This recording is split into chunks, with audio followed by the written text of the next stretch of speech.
कभी आपने सोचा है कि कुछ लोग वही प्रोडक्ट बेचते हैं जो आप बेचते हैं, लेकिन उनके पास करोड़ों की सेल होती है और आप हर महीने बस टारगेट पूरे करने की कोशिश में लगे रहते हैं? क्या वजह है? ज्ञान की कमी? अनुभव की कमी? नहीं, वजह है सेलिंग को समझने की कमी।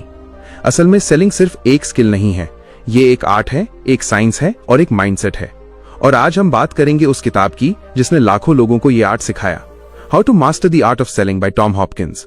टॉम हॉपकिंस खुद एक ऐसे इंसान थे जिन्होंने सेलिंग में शुरुआत की थी तो पहले ही साल में 365 में से 365 ना सुनी थी, लेकिन अगली ही बार उन्होंने वो सीक्रेट खोज लिया जिससे ना को हाँ में बदलना शुरू कर दिया और कुछ सालों में वो $1 मिलियन सेल्समैन बन गए। अब सवाल ये है, क्या ये सिर्फ उनकी किस्मत थी? बिल्कुल नहीं, ये था एक सिस्टम, एक प्रोसेस और एक दिमागी सोच जिसे उन्होंने सीखा और आज आप भी सीख सकते हैं। टॉम हॉपकिंस इस किताब में सबसे पहले सेलिंग की बेसिक परिभाषा को तोड़ते हैं। वो कहते हैं कि सेलिंग का मतलब सिर्फ प्रोडक्ट बेचना नहीं है, बल्कि सामने वाले की जरूरत को समझकर उसे सोल्यूशन देना है।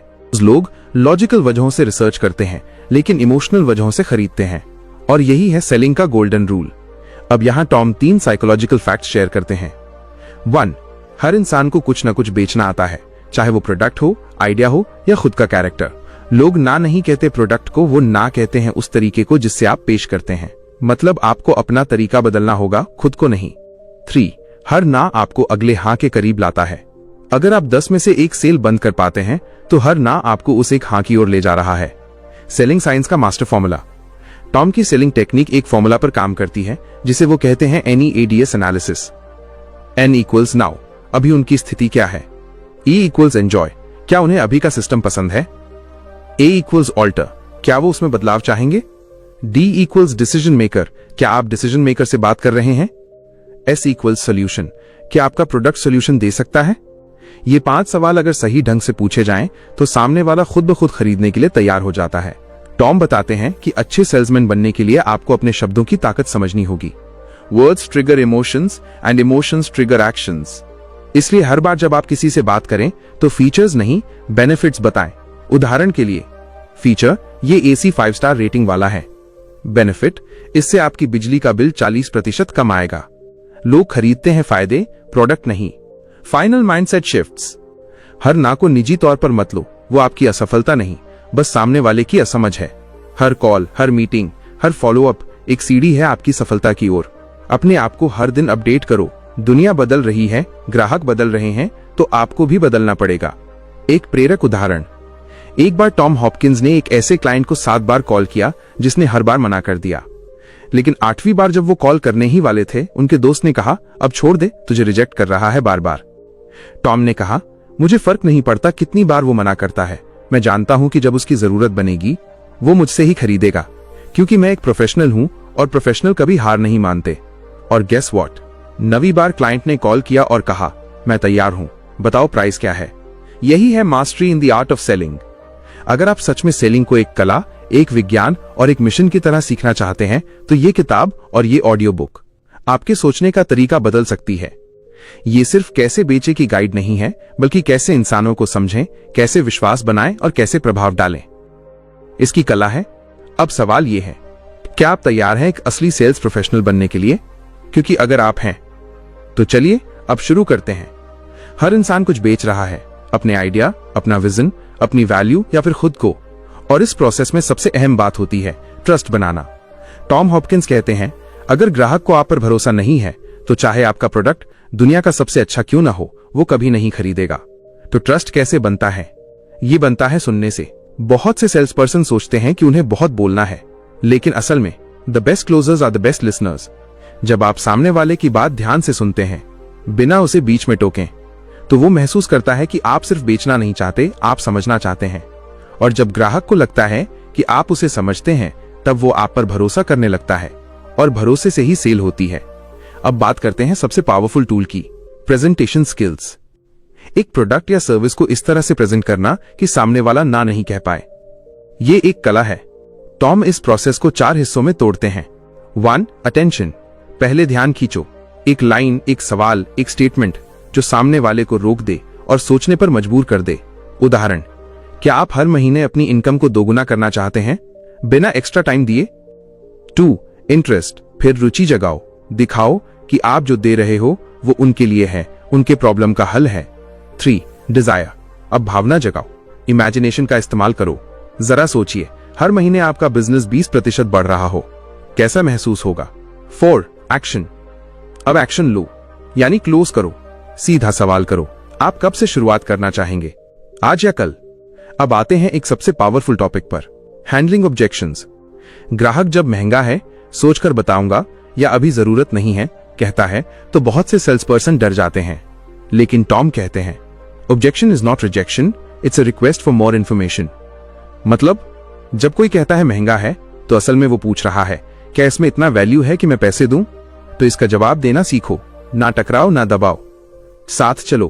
उदाहरण, ग्राहक, ये तो बजट से बाहर है, आप समझ सकता हूं सर। जब आप बजट कहते हैं तो आप किस रेंज की बात कर रहे हैं, और क्या आप सिर्फ कीमत देख रहे हैं या वैल्यू भी? ये सवाल ग्राहक को सोचने पर मजबूर करता है और अब बातचीत फिर से शुरू हो जाती है। अब एक और psychological concept, fear of rejection. बहुत से लोग अच्छे सेल्स पर्सन इसलिए नहीं बन पाते क्योंकि वो डरते हैं, अगर मना कर दिया तो। लेकिन टॉम ने कहा था, no one has ever died from a no. हर बार जब कोई आपको ना कहता है, वो आपके बारे में नहीं है, वो उनकी परिस्थितियों, उनके डर, उनके बजट या टाइम के बारे में है। तो क्यों डरें? हर ना आपको अगले हाँ के करीब ला रहा है, और जब आप लगातार काम करते हैं, लगातार सीखते हैं, तो इवेंचुअली वो हाँ आपके लिए दरवाजे खोल देती है। अब बात करते हैं क्लोजिंग टेक्निक्स की, यानी सेल को बंद कैसे करें। टॉम 5 ऐसी क्लोजिंग स्ट्रैटेजी सिखाते हैं जो हर इंडस्ट्री में काम करती हैं। 1. असम्पटिव क्लोज। सामने वाले से ऐसा व्यवहार करो जैसे वो खरीद ही चुका है, आप इसे क्रेडिट कार्ड से लेंगे या EMI में। 2. Alternative close. 2 ऑप्शन दो, लेकिन दोनों में आपकी जीत हो, आप ब्लैक कलर लेंगे या सिल्वर। 3. Minor point close. छोटे छोटे डिसीजन पहले फाइनल करवाओ, डिलीवरी आपको घर पर चाहिए या ऑफिस में। 4. Summary close. फायदों को एक बार फिर से जल्दी से गिनवाओ, तो आप कम EMI, 5 साल की वारंटी और फ्री इंस्टॉलेशन के साथ ये प्रोडक्ट ले रहे हैं। 5. The puppy dog close. कुछ समय के लिए ट्रायल ऑफर दो, आप 1 हफ्ते के लिए इसे ट्राई करें, अगर पसंद ना आए तो वापस कर दीजिए। ये टेक्निक्स इंसानी मनोविज्ञान पर आधारित हैं। लोगों को लगता है कि वो कंट्रोल में हैं, लेकिन आप उन्हें सही दिशा में गाइड कर रहे होते हैं। अब एक और गहरा लेकिन जरूरी विषय, सेल्फ इमेज और कॉन्फिडेंस। टॉम कहते हैं, आप उतना ही बेच सकते हैं जितना आप खुद को लायक समझते हैं। मतलब अगर आपके अंदर ये बैठ गया है कि मैं सिर्फ छोटे क्लाइंट्स को ही बेच सकता हूं, तो आप कभी बड़े क्लाइंट से बात करने की हिम्मत ही नहीं जुटा पाएंगे।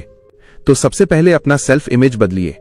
रोज सुबह खुद से कहिए, मैं एक प्रोफेशनल सेल्स पर्सन हूं, लोग मुझसे खरीदना पसंद करते हैं। हर बार जब कोई ना कहे तो कहिए, ये मेरी प्रैक्टिस थी, असली क्लाइंट अगला है। क्योंकि याद रखिए, कॉन्फिडेंस सेल्स और सेल्समैन वो नहीं होता जो सबसे ज्यादा बोलता है, सेल्समैन वो होता है जो खुद पर सबसे ज्यादा विश्वास करता है। टॉम एक बहुत ही महत्वपूर्ण बात कहते हैं, अगर आप प्रोस्पेक्टिंग में वक्त नहीं लगाओगे तो कुछ समय बाद आपके पास प्रोस्पेक्ट ही नहीं बचेंगे।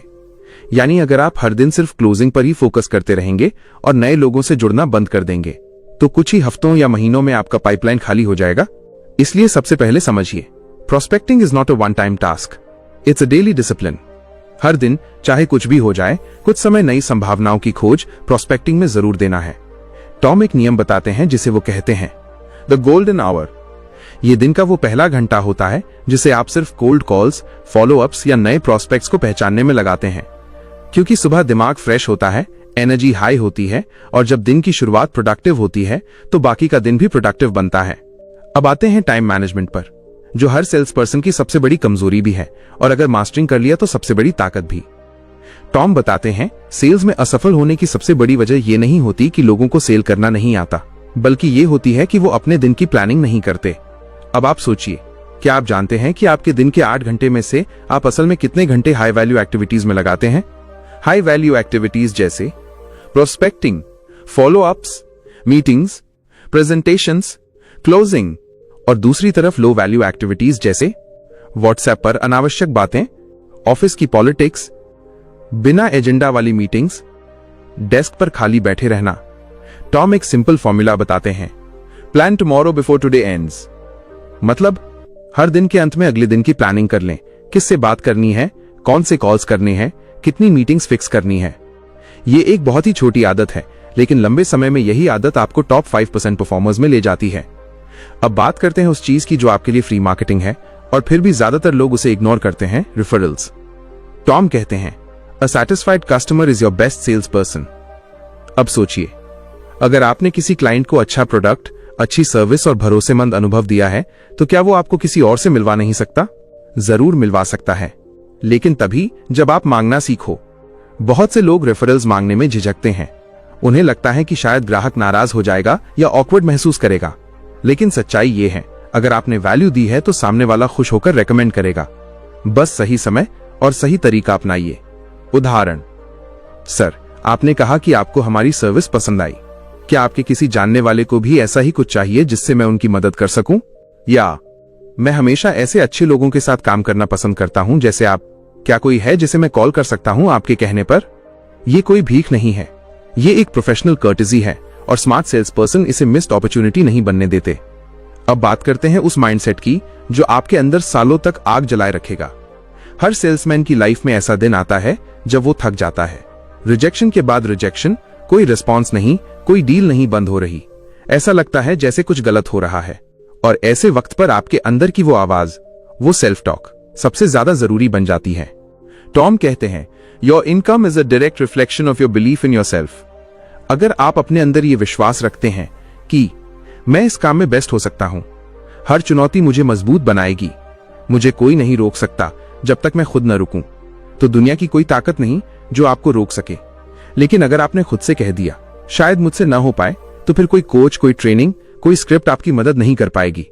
इसलिए रोज खुद से एक वादा कीजिए कि मैं सिर्फ प्रोडक्ट नहीं बेच रहा हूं, मैं खुद को बना रहा हूं। हर कॉल, हर मीटिंग, हर क्लाइंट के साथ मेरी स्किल्स बेहतर हो रही हैं।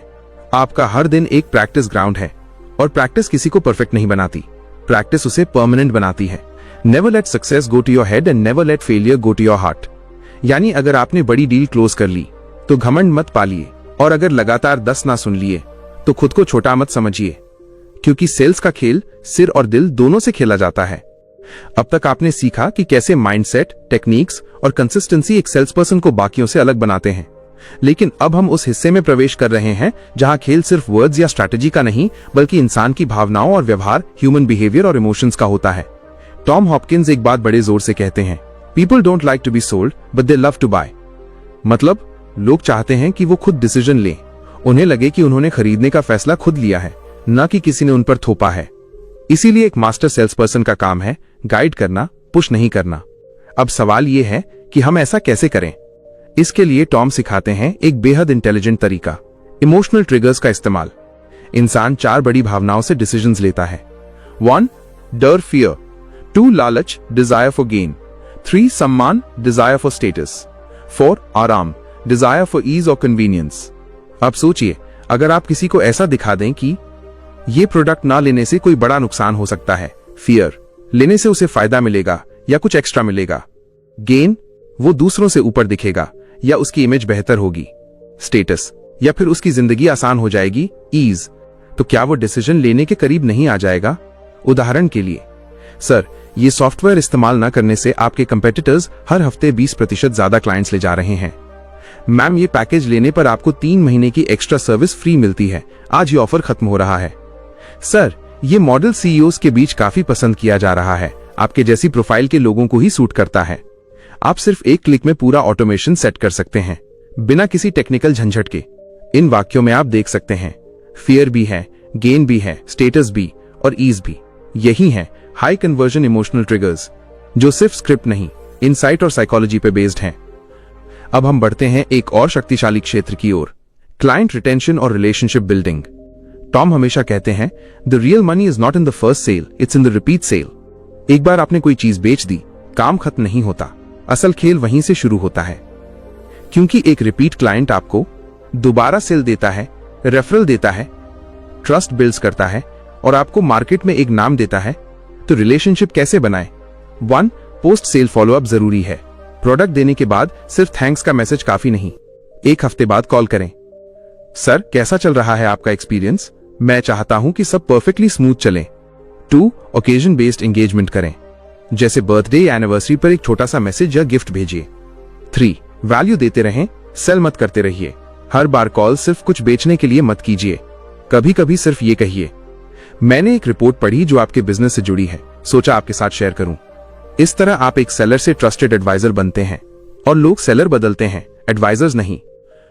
अब आते हैं एक ऐसी चीज पर जो हर टॉप परफॉर्मर सेल्स पर्सन की पहचान है, डेली रूटीन और सेल्फ डिसिप्लिन।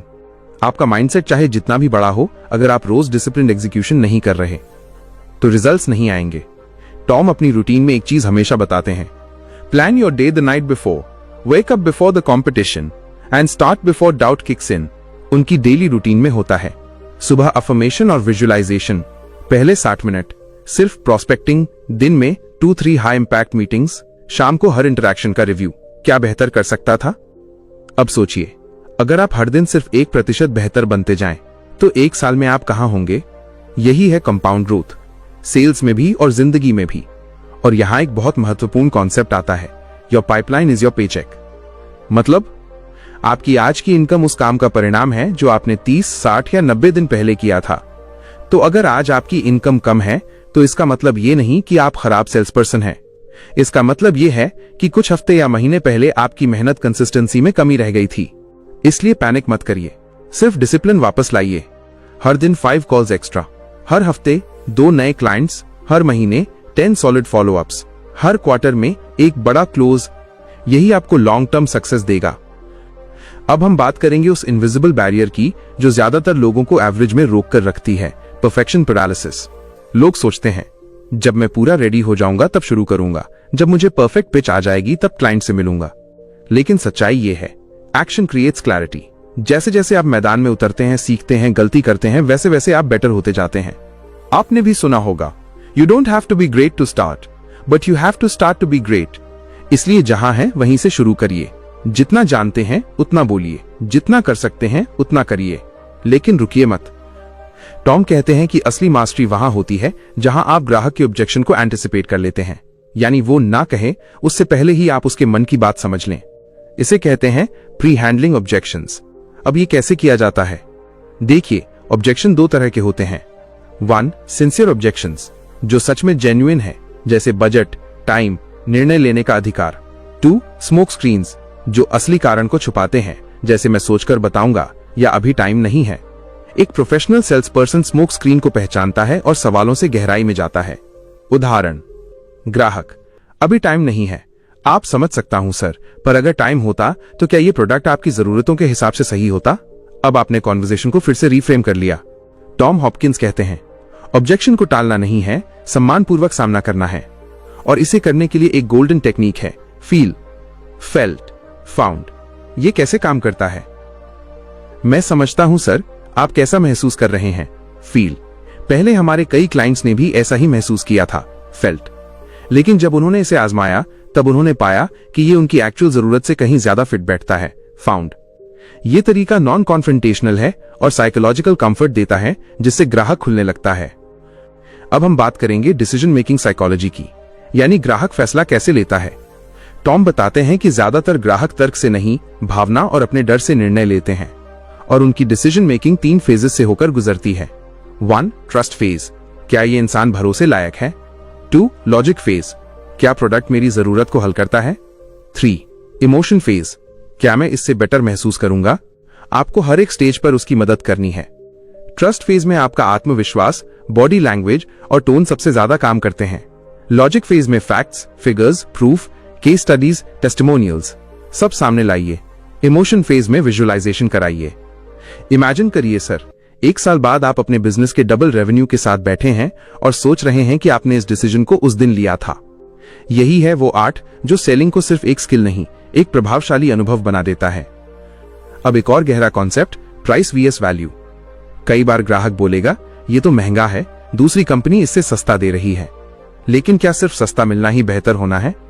टॉम कहते हैं, आपको ग्राहक को यह समझाना है कि प्राइस एक बार लगता है, लेकिन वैल्यू हर दिन काम आता है। और यह समझाने के लिए एनालॉजीज का इस्तेमाल कीजिए जो दिमाग में छप जाएं।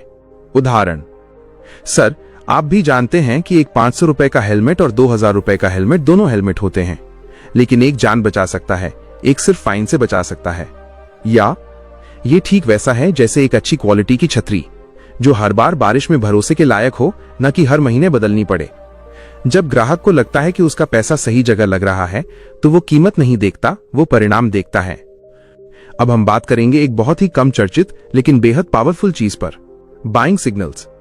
बहुत से सेल्स पर्सन सिर्फ तब तक बोलते रहते हैं जब तक सामने वाला हां न बोल दे, लेकिन प्रोफेशनल सेल्स पर्सन ग्राहक के नॉन वर्बल सिग्नल्स को पहचानता है और उसी समय क्लोजिंग की ओर बढ़ता है। बाइंग सिग्नल्स क्या हो सकते हैं? ग्राहक बार बार प्रोडक्ट को छू रहा है या देख रहा है, वो डिटेल्स पूछ रहा है, warranty, delivery time, payment options. वो कहता है अगर मैं लूं तो। अब इस मोमेंट पर अगर आप फिर से पूरी पिच शुरू कर देंगे तो संभावना है कि ग्राहक सोचने का बहाना लेकर निकल जाएगा। इसलिए जैसे ही बाइंग सिग्नल मिले तुरंत क्लोजिंग डायरेक्शन में चलें। उदाहरण, ग्रेट सवाल सर, क्या आप चाहेंगे मैं आपको पेपर वर्क अभी भेजूं या ईमेल करूं? हम आज ही इसे प्रोसेस कर सकते हैं। क्या आपके पास पैन कार्ड हैंडी है? ये एक सटल पुश होता है, बिना दबाव डाले, और ग्राहक खुद को एम्पावर्ड महसूस करता है। अब हम बात करेंगे उस इंटरनल वॉइस की जो हर सेल्स पर्सन को या तो ऊपर उठाती है या गिरा देती है। टॉम कहते हैं, What you say to yourself when you're alone will determine what you say to others when you're in front of them. मतलब, अगर आपके अंदर खुद को लेकर शंका है, शायद ये क्लाइंट ना ले, शायद मैं इतना काबिल नहीं, कहीं मैं भूल न जाऊं, तो ये डर आपकी बॉडी लैंग्वेज, आवाज और शब्दों में झलकता है और सामने वाला तुरंत उसे महसूस कर लेता है। तो इसकी जगह क्या चाहिए? Positive, specific, empowering self talk. रोज सुबह एक आईना पकड़िए और बोलिए, मैं एक्सपर्ट हूं, लोग मुझसे खरीदना पसंद करते हैं, मैं वैल्यू देता हूं, न कि सिर्फ चीजें बेचता हूं, मैं अपनी मेहनत और इरादे से टॉप परफॉर्मर बन रहा हूं। ये सुनने में छोटा लगता है, लेकिन ये आपकी आइडेंटिटी बदल देता है, क्योंकि जब आइडेंटिटी बदलती है तो बिहेवियर बदलता है, और जब बिहेवियर बदलता है तो रिजल्ट्स बदल जाते हैं। अब बात करते हैं उस विषय पर जिसे अधिकतर लोग अनदेखा कर देते हैं, client lifetime value, CLV। Tom Hopkins बार बार इस बात पर जोर देते हैं कि एक सेल्स पर्सन को सिर्फ उस दिन की डील नहीं देखनी चाहिए, बल्कि ये देखना चाहिए कि एक ग्राहक 5 साल में कितनी बार और कितने तरीकों से आपके साथ बिजनेस कर सकता है। उदाहरण, अगर आपने किसी को 10,000 रुपए का प्रोडक्ट बेचा तो सेल्स पर्सन सोचता है बस 10,000 रुपए का क्लाइंट है, लेकिन टॉम कहते हैं, think long term, think repeat, think relationship. अगर वो व्यक्ति साल में 2 बार खरीदता है और 5 साल तक बना रहता है तो उसकी CLV 1 लाख रुपए है। अब सोचिए, आप उस ग्राहक के साथ कैसा व्यवहार करेंगे? सिर्फ एक बार की बिक्री करके छोड़ देंगे या ऐसी रिलेशनशिप बनाएंगे कि वो अगले कई सालों तक बार बार आए? इसी को कहते हैं स्ट्रेटेजिक सेलिंग। यहां फोकस होता है सैटिस्फैक्शन से ज्यादा डिलाइट पर, ट्रांजैक्शन से ज्यादा ट्रांसफॉर्मेशन पर, और शॉर्ट टर्म प्रॉफिट से ज्यादा लाइफ टाइम लॉयल्टी पर। अब बात करते हैं एक ऐसी चीज की जो हाई टिकट सेल्स का आधार है, अथॉरिटी पोजिशनिंग। टॉम कहते हैं, don't just be a seller, be a specialist, be a trusted authority. जब आप खुद को सिर्फ एक प्रोडक्ट बेचने वाले के रूप में प्रोजेक्ट करते हैं तो ग्राहक आपसे सौदेबाजी करता है, लेकिन जब आप इंडस्ट्री एक्सपर्ट, प्रॉब्लम सॉल्वर या ट्रस्टेड एडवाइजर के रूप में सामने आते हैं तो ग्राहक आपकी बात सुनता है, मानता है और फैसला जल्दी लेता है। तो अथॉरिटी कैसे बनती है? 1. Deep knowledge. आपको अपने प्रोडक्ट से भी ज्यादा अपने ग्राहक की जरूरतों की जानकारी होनी चाहिए। 2. Content sharing. ब्लॉग्स, वीडियो या सोशल मीडिया पर इनसाइट्स शेयर कीजिए जिससे लोग आपकी एक्सपर्टाइज को पहचाने। 3. क्वेश्चंस जो सोचने पर मजबूर करें। आपका मौजूदा सिस्टम आपको हर हफ्ते कितना नुकसान करा रहा है? आपके बिजनेस में सबसे बड़ा हिडन कॉस्ट क्या है? क्या आपने मेजर किया है? ऐसे सवाल आपके ग्राहक को यह एहसास दिलाते हैं कि आप सिर्फ प्रोडक्ट नहीं बेच रहे, आप उसे उसके ब्लाइंड स्पॉट्स दिखा रहे हैं। अब बात करते हैं नेगोशिएशन मास्टरी की, क्योंकि नेगोशिएशन सिर्फ कीमत की लड़ाई नहीं होती, ये 2 इंसानों के बीच की परसीव्ड वैल्यू एक्सचेंज होती है। टॉम कहते हैं, he who cares less wins more. मतलब, नेगोशिएशन में वही व्यक्ति जीतता है जो आउटकम से इमोशनली ओवर अटैच नहीं होता। नेगोशिएशन के कुछ गोल्डन प्रिंसिपल्स। 1. पहले कभी खुद कीमत मत गिराइए। अगर ग्राहक कहता है बहुत महंगा है तो आप पूछिए आपकी तुलना किसके साथ है, और फिर वैल्यू एक्सप्लेन कीजिए। 2. Trade, don't discount. अगर ग्राहक कम कीमत चाहता है, कुछ हटाइए। अगर हम EMI हटा दें और फुल पेमेंट हो तो मैं X% कम कर सकता हूं। 3. Silence is powerful. नेगोशिएशन के दौरान चुप रहना कभी कभी सबसे ज्यादा असरदार हथियार होता है। सर, ये फाइनल ऑफर है और ऑनेस्टली इससे ज्यादा हम क्वालिटी कॉम्प्रोमाइज किए बिना नहीं दे सकते। फिर चुप और इंतजार। ग्राहक कभी कभी इसी चुप्पी में फैसला ले लेता है। और अब आते हैं माइंडसेट पर जो आपको गेम में बनाए रखेगा, emotional detachment with performance obsession. Tom का सबसे गहरा संदेश यह है, care about your clients deeply but don't tie your self worth to their decisions. हर ना आपकी असफलता नहीं है, हर हाँ आपकी पहचान नहीं है। आपकी असली जीत है हर दिन कॉल करना, हर क्लाइंट को वैल्यू देना, हर सेशन से सीखना, हर रिजेक्शन के बाद उठ खड़े होना। क्योंकि जीत उसे ही मिलती है जो कंसिस्टेंसी के उस boring tough emotional roller coaster से गुजरने की हिम्मत रखता है। अब बात करते हैं एक ऐसे टॉपिक की जिसे अक्सर मोटिवेशनल लेवल पर तो समझा दिया जाता है, लेकिन प्रैक्टिकल फॉर्मूले के साथ शायद ही कभी कोई समझाता है। इमोशनल इंटेलिजेंस इन सेल्स। टॉम हॉपकिंस कहते हैं, selling is 80% emotion and 20% logic but handled by 100% awareness. मतलब ये कि सेल्स में आपको सामने वाले के माइंड से ज्यादा उसके मन से जुड़ना होता है। इमोशनल इंटेलिजेंस के 4 स्तंभ होते हैं। 1. सेल्फ अवेयरनेस, यानी मुझे खुद पर कितना कंट्रोल है। 2. सेल्फ रेगुलेशन, क्या मैं हर ऑब्जेक्शन पर इमोशनली रिएक्ट करता हूं या समझदारी से रिस्पॉन्ड करता हूं। 3. एम्पैथी, क्या मैं ग्राहक की अनस्पोकन फीलिंग्स को समझ पा रहा हूं। 4. सोशल स्किल्स, क्या मैं रिपोर्ट बना पा रहा हूं, क्या लोग मुझसे बात करना पसंद करते हैं। अब सोचिए, क्लाइंट गुस्से में है, बोल रहा है, आपकी कंपनी ने मुझे टाइम पर सर्विस नहीं दी। अब एक इमोशनली इमेच्योर सेल्स पर्सन क्या करेगा? डिफेंसिव हो जाएगा, बोलेगा, सर मेरी गलती नहीं है, वो तो बैकएंड टीम रिस्पॉन्सिबल है। लेकिन एक इमोशनली इंटेलिजेंट सेल्स पर्सन पहले ये कहेगा, सर मैं आपकी फ्रस्ट्रेशन को पूरी तरह समझ सकता हूं, अगर मैं आपकी जगह होता शायद मेरी भी यही प्रतिक्रिया होती। अब वो व्यक्ति शांत हो जाएगा क्योंकि उसे लगा कि कोई मेरी भावनाओं को समझ रहा है। इसके बाद आप फैक्ट्स लाकर इशू सुलझा सकते हैं। यही है selling with heart plus head. अब हम बात करेंगे हाई टिकट सेल्स साइकोलॉजी की, यानी जब आप 1 लाख रुपए, 10 लाख रुपए या उससे भी ज्यादा की डील्स क्लोज करते हैं। इस लेवल पर चीजें बदल जाती हैं। अब बात सिर्फ फीचर्स और बेनिफिट्स की नहीं रहती, अब बात होती है risk mitigation plus trust engineering की। क्लाइंट सोचता है, क्या मेरा पैसा सेफ रहेगा? अगर प्रोडक्ट डिलीवर नहीं हुआ तो क्या ये कंपनी अगले 2-3 साल टिकेगी? अगर मैं ये डिसीजन लूं और कुछ गड़बड़ हो गई तो मेरी रेपुटेशन पे असर पड़ेगा। इसलिए हाई टिकट डील्स में 1. आपको प्रूफ देना होता है, सिर्फ प्रॉमिसेस नहीं। Client case studies, testimonials, documented results, live demos सब देखना चाहता है। 2. आपको अर्जेंसी नहीं, सर्टेनिटी दिखानी होती है। बोलिए, सर हमने इस प्रोसेस को 19 बार रेप्लिकेट किया है 4 इंडस्ट्रीज में, 0 फेलियर रेट रहा है। 3. आपको पैसे की बात बाद में करनी होती है, पहले प्रॉब्लम की गहराई दिखानी होती है। अगर आप अगले क्वार्टर में इस इशू को फिक्स नहीं करते तो क्या आप 10 लाख रुपए तक का लीकेज रिस्क नहीं उठा रहे?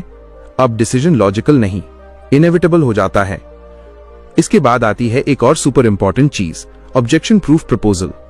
टॉम हॉपकिंस की फिलॉसफी कहती है, prevention is better than rejection. Proposal यानी जो डॉक्यूमेंट या वर्बल ऑफर आप क्लाइंट को देते हैं उसमें ऑब्जेक्शन का पहले से ही जवाब होना चाहिए। मतलब प्रपोजल ऐसा होना चाहिए कि ग्राहक सोचे, मैं इससे इनकार कैसे कर सकता हूं। एक ऑब्जेक्शन प्रूफ प्रपोजल में ये 5 बातें क्लियर होती हैं।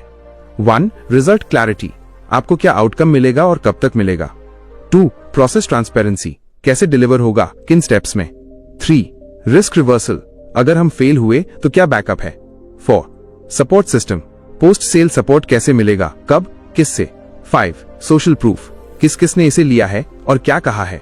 जब आप ये सारी चीजें पहले ही कवर कर लेते हैं तो ऑब्जेक्शन की गुंजाइश बहुत कम रह जाती है। अब चलते हैं उस सिस्टम की ओर जो किसी भी सेल्स पर्सन को एम्पायर बिल्डर बना सकता है, the sales system. Tom Hopkins कहते हैं, amateurs wing it, professionals systematize it. मतलब जो लोग सेल्स को हर दिन नए तरीके से करते हैं वो चांस पर खेल रहे हैं, लेकिन जो लोग एक रिपीटेबल, स्केलेबल, प्रिडिक्टेबल सिस्टम बनाते हैं वो हर महीने, हर साल कंसिस्टेंट ग्रोथ करते हैं, एक परफेक्ट सेल्स सिस्टम में होते हैं। लीड जनरेशन मैकेनिज्म, कहां से आ रहे हैं लोग, referral, ads, cold outreach, lead nurturing system, क्या आप फॉलो अप कर रहे हैं, ऑटोमेशन है या मैनुअल, सेल्स स्क्रिप्ट फ्रेमवर्क, क्या आपकी टीम एक कंसिस्टेंट मैसेज डिलीवर कर रही है, सीआरएम ट्रैकिंग, हर इंटरैक्शन का रिकॉर्ड है या सब दिमाग में है, रिव्यू और ऑप्टिमाइजेशन लूप, क्या आप हर महीने एनालाइज करके इंप्रूव कर रहे हैं। जब ये सारे एलिमेंट्स एक जगह काम करते हैं तो आप किसी भी इंडस्ट्री में किसी भी प्रोडक्ट के साथ स्केलेबल सक्सेस अचीव कर सकते हैं। और अब सेल्स जर्नी के लिहाज से ये शुरुआत से भी ज्यादा जरूरी बात, don't chase clients, attract them. जब आप वैल्यू देना शुरू करते हैं, जब आप अथॉरिटी बनते हैं, जब आपकी अप्रोच लोगों को सोचने पर मजबूर करती है तो लोग खुद आपके पास आने लगते हैं। सेल्स बंद करना आपका काम नहीं रह जाता, लोग आपको खोजने लगते हैं क्योंकि अब आप सेलर नहीं, प्रॉब्लम सॉल्वर बन चुके होते हैं। अब जो बात मैं कहने जा रहा हूं वो टॉम हॉपकिंस की किताब की कोर फिलॉसफी में से एक है, selling is not something you do to someone, it's something you do for someone. मतलब जब आप अपने प्रोडक्ट या सर्विस को सिर्फ एक बिक्री का माध्यम मानते हैं तो आपका व्यवहार ट्रांजैक्शनल बन जाता है, लेकिन जब आप उसे ग्राहक की जिंदगी को बेहतर बनाने का जरिया मानते हैं तब आप ट्रूली इन्फ्लुएंशियल बनते हैं।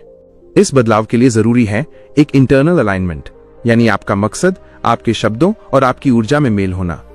क्योंकि ग्राहक सिर्फ वो नहीं सुनता जो आप कहते हैं, वो ये भी महसूस करता है कि आप अंदर से कितने सच्चे हो। अब आइए बात करते हैं न्यूरोसाइंस ऑफ डिसीजन मेकिंग की, जो टॉम की रणनीति को साइंटिफिक बैकिंग देता है। हार्वर्ड और MIT जैसी संस्थाओं में हुए रिसर्च ये दिखाते हैं कि इंसान पहले फैसला इमोशनल ब्रेन लिम्बिक सिस्टम से लेता है और फिर उसे लॉजिक ब्रेन प्रीफ्रंटल कॉर्टेक्स से जस्टिफाई करता है। यानी अगर आपने ग्राहक को सिर्फ लॉजिकल डेटा दिया लेकिन उसकी भावना को नहीं छुआ तो वो बहस तो करेगा लेकिन खरीदारी नहीं करेगा। इसलिए टॉम कहते हैं, facts tell, stories sell, but emotions they close. अब इसका उपयोग कैसे करें? ग्राहक के दिमाग को 3 हिस्सों में बांटिए। 1. ओल्ड ब्रेन रिप्टिलियन, इससे वो तुरंत खतरे और कंफर्ट को पहचानता है। 2. मिडिल ब्रेन लिम्बिक, इससे वो रिश्ते, भरोसा, भावना समझता है। 3. न्यू ब्रेन नियोकॉर्टेक्स, इससे वो लॉजिक, कंपैरिजन और कैलकुलेशन करता है। आपकी सेल्स प्रेजेंटेशन को इन तीनों को संतुलित रूप से संबोधित करना चाहिए। उदाहरण, ओल्ड ब्रेन को ट्रिगर करें। अगर आपने इस सॉल्यूशन को इस हफ्ते नहीं अपनाया तो हर दिन 3000 रुपए का नुकसान होगा। मिडिल ब्रेन को जोड़ें। हमने इससे जैसे जैसे कई छोटे कारोबारियों की जिंदगी बदली है वैसा ही बदलाव आप भी महसूस करेंगे। न्यू ब्रेन को संतुष्ट करें। यहां ROI की स्पष्ट गणना है, हर 1 रुपया पर 3 रुपए की वैल्यू। यही होता है होल ब्रेन सेलिंग, जिसमें ना सिर्फ ग्राहक का दिमाग बल्कि उसका दिल और डर भी समझा जाता है। अब हम बात करेंगे एक ऐसे कमजोर हिस्से की जहां 90% सेल्स पर्सन हार जाते हैं, एनर्जी ड्रेन और इमोशनल फटीग। टॉम इस बारे में बहुत स्पष्ट है, your energy sells before your words do. आपके शब्द कितने भी अच्छे हों, अगर आपकी आवाज में थकावट, चेहरे पर संदेह या शरीर में अनिश्चितता है तो ग्राहक सबकॉन्शियस लेवल पर उसे पकड़ लेता है। इसलिए एनर्जी कंट्रोल करना एक रणनीति नहीं बल्कि एक जरूरी प्रैक्टिस है। तो कैसे करें एनर्जी का मैनेजमेंट? 1. प्री कॉल रिचुअल रखें। कॉल या मीटिंग से पहले 2 मिनट आंख बंद करके सोचिए, आज मैं किसी की जिंदगी में कुछ सकारात्मक जोड़ने जा रहा हूं। ये सोच आपका एंटायर एनर्जी फील्ड बदल देती है। 2. ब्रेथ कंट्रोल सीखिए। मीटिंग से पहले 3 डीप ब्रेथ्स लीजिए। ये आपके नर्वस सिस्टम को काम करता है और प्रेजेंस बढ़ाता है। 3. मिरर प्रैक्टिस करें। हर दिन 5 मिनट तक खुद से बात करें, पॉजिटिव टोन और कॉन्फिडेंट पोस्चर के साथ। इससे आपका बॉडी माइंड सिंक क्रिएट होता है। याद रखिए, आपका एनर्जी कोशेंट EQ आपके इंटेलिजेंस कोशेंट IQ से कहीं ज्यादा इंपैक्टफुल होता है। अब एक और शक्तिशाली topic, multi layered objection handling. एक औसत सेल्स पर्सन ऑब्जेक्शन आने पर या तो डर जाता है या बहस में उलझ जाता है, लेकिन एक मास्टर सेल्स पर्सन ऑब्जेक्शन को लेयर्स में डीकोड करता है, जैसे एक मनोवैज्ञानिक किसी समस्या को करता है। Step by step objection handling framework. 1. Acknowledge, स्वीकार करना, मैं आपकी बात पूरी तरह समझता हूं सर। 2. क्लैरिफाई, साफ साफ पूछना, आप कह रहे हैं कि कीमत ज्यादा लग रही है, क्या आपको यह तुलना में लग रहा है या आपके बजट से बाहर है? 3. आइसोलेट, अलग करना, इसके अलावा कोई और चिंता है या यही एकमात्र कारण है जो डिसीजन को रोक रहा है? 4. रीफ्रेम, नया दृष्टिकोण देना, माना कि अपफ्रंट कॉस्ट है, लेकिन क्या आपने देखा कि अगले 6 महीने में ही आपकी पूरी इन्वेस्टमेंट रिकवर हो जाएगी? 5. कंफर्म, सहमत करवाना, अगर मैं ये दिखा पाऊं कि ये बजट के अंदर आ सकता है, क्या हम आज आगे बढ़ सकते हैं? इस फ्रेमवर्क से आप ऑब्जेक्शन को डायलॉग में बदलते हैं, न कि डिबेट में। टॉम हॉपकिंस बार बार कहते हैं, you'll never earn more than what your identity believes you're worth। यानी अगर आप अंदर से खुद को एक छोटा खिलाड़ी, हिचकिचाता हुआ सेल्स पर्सन या लक पर निर्भर इंसान मानते हैं तो आप बाहर कभी भी उस माइंडसेट के बाहर रिजल्ट नहीं पा सकते। तो समाधान क्या है? हर दिन खुद से पूछिए, क्या मेरी पहचान उस इंसान की है जो टॉप 1% में जाता है? क्या मैं खुद को उस लायक मानता हूं जो 5 लाख रुपए, 50 लाख रुपए या 5 करोड़ की डील क्लोज कर सके? क्या मेरे अंदर इतना क्लैरिटी और कन्विक्शन है कि सामने वाला खुद कहे, ये इंसान वही है जिसे मैं ढूंढ रहा था? क्योंकि जब आपकी पहचान बदलती है, आपकी भाषा बदलती है, आपकी चाल बदलती है, आपके रिजल्ट बदलते हैं और फिर दुनिया भी आपको एक अलग नजर से देखने लगती है। और दोस्तों याद रखिए, बेचना सिर्फ एक कला नहीं है, ये एक जिम्मेदारी है। अगर आपके पास कोई ऐसा प्रोडक्ट, सर्विस या आइडिया है जो किसी की जिंदगी को बेहतर बना सकता है, तो आपको उसे बेचना सीखना ही पड़ेगा, क्योंकि सही चीज अगर सही इंसान तक नहीं पहुंची तो उसकी वैल्यू अधूरी रह जाती है। अगर आपको इस ऑडियो बुक से कुछ सीखने को मिला, अगर कहीं ना कहीं आपने खुद को इस आवाज में महसूस किया, तो दिल से कहूंगा, इस वीडियो को लाइक करें, और हाँ, शेयर जरूर करें, क्योंकि हो सकता है आपकी एक शेयर किसी और की जिंदगी की दिशा बदल दे। और अगर आप ऐसी ही लॉजिकल, साइंटिफिक और इमोशनली पावरफुल नॉलेज को लगातार पाना चाहते हैं तो चैनल को सब्सक्राइब करना मत भूलिए और बेल आइकन दबाइए, ताकि अगली बार जब हम मिलें तो आप एक कदम और आगे बढ़ चुके हों अपने सपनों, अपने गोल्स और अपनी सेल्स की मास्टरी की ओर। मिलते हैं अगली वीडियो में, तब तक याद रखिए, don't just sell to survive, learn to sell to serve.